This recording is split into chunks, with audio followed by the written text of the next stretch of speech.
Well, hello and welcome back to the channel. Thanks for being here, and thank you to Webcore for including me in the spoiler season this time. So, we are getting Lorwyn. Probably not what you expected, right?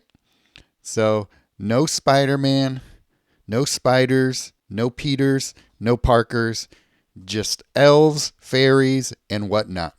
So, what do we get in this set here? Well, it's a return to the more fantasy realms that Magic the Gathering is a lot better known for.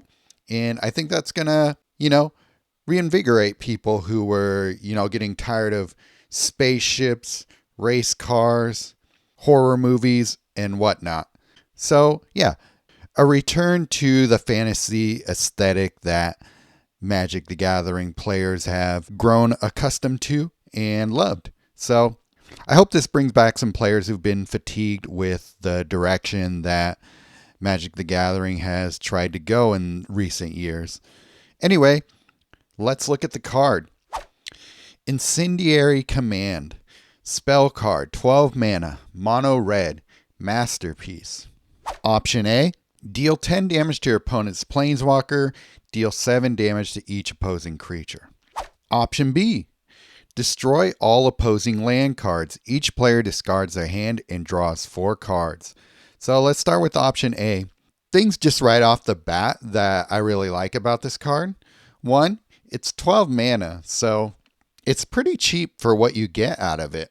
And the other thing I like about it is that you get options depending on where you're at in the game. As we always talk about, especially on Discord and other places, cards that do more things for you are more valuable than one that is very dependent on where you're at in the game. So this gives you options for wherever you are in the battle to give you just more flexibility, and it makes it a better card to have in a deck, especially when you only have 10 slots for different cards.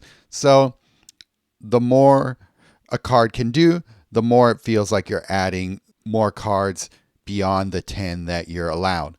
So option A, really good. This is a nice little burn spell, one of the stronger ones that we have. The cost to effect ratio is pretty good, especially when compared to other cards that are similar. For 12 mana, this tends to be more of like a 20 mana type of spell that we've gotten before.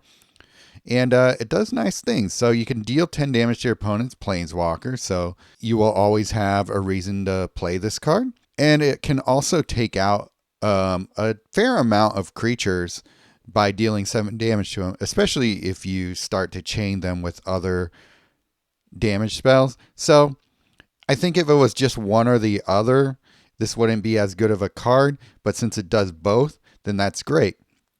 But we also even get a second option if we're not necessarily trying to do that to our opponent right at that moment. Option B, destroy all opposing land cards, which is great. So this is going to be giving red another option for dealing with desert, demolition field, any of the other lands that are annoying to face. But those are the two that are the most painful to deal with. So that's great. Each player discards their hand and draws 4 cards. And this is actually a pretty relevant ability, especially these days where I've been using Wheel of Fortune as a card. It's a masterpiece that comes with the Coalition Victory bundle. And it's been great control because you can put this at the bottom of your hand, and if it gets filled up, you play all your cards and then refresh your hand, as well as disrupt your opponent's strategies if they've been trying to build up something large in their hand. So for 12 mana, this gives you so much flexibility, so many options. I love it. I think this is an awesome red card. So yeah, I'm curious to see if people will be as hyped on it as I am. Maybe just red burn is just not your thing. Even so, if you're playing red and this gives you some control, it's not usually something that red gets a lot of. So I think this is an awesome card. I hope you're excited for it. I hope you're excited for the new set. And I'll see you in the next spoiler.